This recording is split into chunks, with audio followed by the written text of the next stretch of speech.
Olá pessoal, sejam bem-vindos a mais um programa do canal Em Gotas em Vídeo.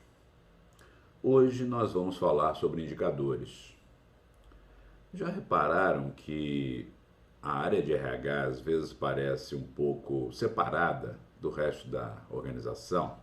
Muitas vezes a empresa está correndo atrás de objetivos que estão sendo controlados por indicadores, mas não percebem que o RH pode ajudar e muito à melhoria desses indicadores e ao alcance desses objetivos. Os dois pontos fundamentais são, primeiro, o relacionamento entre os indicadores de negócio e os indicadores de gestão de pessoas. E o segundo ponto é conhecer um pouco mais quais são os indicadores que a área de RH possui para poder controlar o alcance de seus objetivos. Como sempre, o programa gera uma pergunta, e a pergunta de hoje é: qual a relação dos indicadores organizacionais com os indicadores de gestão de pessoas? Vamos descobrir isso nos próximos 10 minutos? Bom programa! Para responder à pergunta do nosso programa de hoje, qual a relação entre os indicadores organizacionais e o de gestão de pessoas?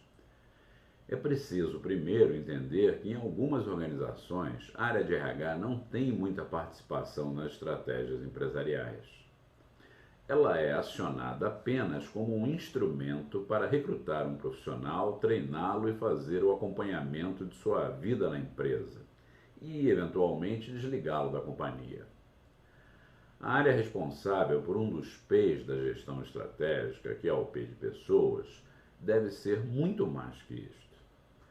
Ao longo dos anos, a área de RH adquiriu funções muito importantes, tendo hoje uma relação impressionante de atividades.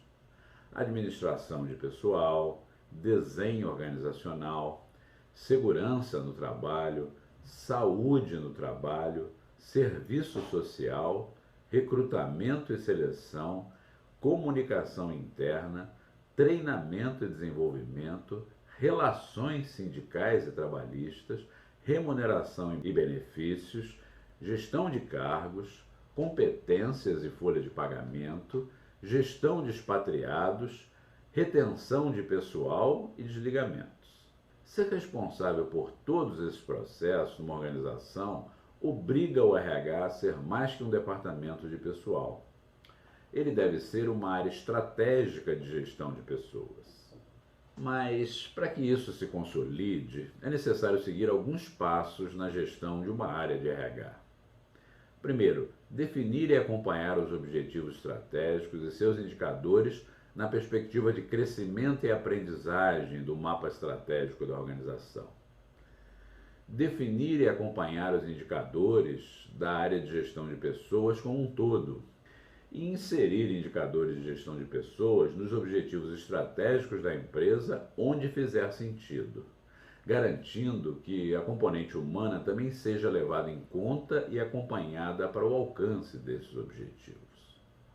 Para que a aplicação deste último item seja eficaz, necessita-se conhecer o conjunto de indicadores de gestão de pessoas que uma empresa utiliza para que possa ser criada uma função de transferência ou de equivalência entre os indicadores organizacionais do mapa estratégico da empresa e os indicadores de gestão de pessoas do RH. Esses indicadores de pessoas estão divididos em 5 famílias. Vamos conhecê-las? A primeira família são os indicadores demográficos. Alguns exemplos só para que a gente entenda o conceito: número de empregados ou número médio de empregados, número de empregados ajustado pela jornada integral, o chamado FTE, Full Time Equivalent, número total da força de trabalho, empregados mais contratados, proporção de não empregados sobre o quadro de empregados, proporção de estagiários sobre o efetivo de empregados, absenteísmo total, absenteísmo sem justificativa legal, índice de entrada ou admissão. Temos ainda os indicadores índice de saída ou desligamento, turnover global, turnover voluntário turnover involuntário, composição dos empregados por sexo, amplitude de comando, que seria a relação entre os empregados em posição de gerência e o total de empregados da empresa, taxa de suporte, que seria o volume de empregados que trabalham nas áreas de suporte às atividades fim da empresa. Uma segunda família de indicadores seriam os indicadores financeiros do RH. Podemos citar como exemplo o salário médio por empregado, a remuneração média por empregado, custo do RH por empregado, retorno médio por empregado, receita média por empregado, lucro líquido por empregado, custo de benefício por empregado, despesas de treinamento sobre o lucro, retorno do investimento de treinamento e o valor orçado em treinamentos versus o realizado. Uma terceira família de indicadores seriam os indicadores operacionais de processo ou de desempenho para o RH.